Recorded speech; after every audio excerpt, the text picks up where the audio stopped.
ይሄንን እንደ ኤክስፐሪመንት ማታ ለ20 ደቂቃ ሰዎች ቲክቶክ ይሄን ቤቱ መሞከር ሁሉም ለ20 ደቂቃ ቲክቶክ ይጠቀምና ይተኛ።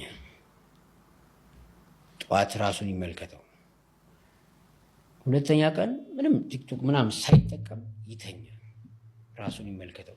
ሲምፕል መሆኑን የምታየው አንድ ኢሹ አይደለም የምታየው። የሆነ ኢሹ አያል ትወስዳለህ፣ ብታስብ ትሞክራለህ፣ ወደ ሰብኮንሽስ ይገባል።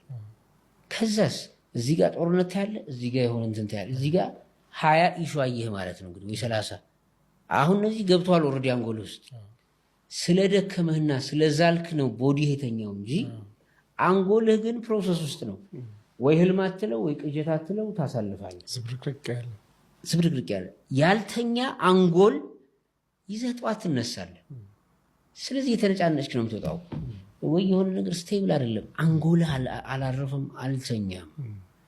10 ሚኒትስ የሆነ ነገር ልታነብ ብትሞክር አንድ ርዕስ ነው፣ ወጥ ርዕስ ነው። ስለዚህ ወጥ ርዕስ ስለሆነ ፕሮሰስ ለማድረግ ይመቻል። ይህኛው እንዴት ነው እሺ ምን የምታደርገው? ስለዚህ በዚህ ጊዜ ሰዎችን አደባባይ ለመስደብ የማይፈሩት ለምንድን ነው?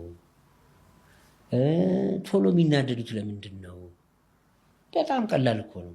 የሆነ ነገር ቶሎ የሚደብረን ለምንድን ነው? አየው፣ የተረጋጋ ወጥ የሆነ ስቶሬጅ የለውም አንጎላችን። ከዚያ ኦቶሪቲ የሆኑ ሰዎች ጭምር አየው ሸፕ ይደረጋሉ። አይኛ ከዚህ እንበልጣለን ማለት አይቻልም። የአንጎል ተፈጥሮ ይኸው ፊዚዮሎጂው ኔቸሩ በየአልጎሪዝሙ ላይኑ ዲፔንደንት ነው። ስለዚህ ዲፔንደንት ነው ማለት ኢሞሽን ይፈጥራል። ለመቁጠር ስትሞክር ተናጋሪ አየው ገሳጭ የሆነ ቃል የሚወረውር ምናምን መምህር፣ ፖለቲካ መሪ፣ አስተማሪ ታያለ።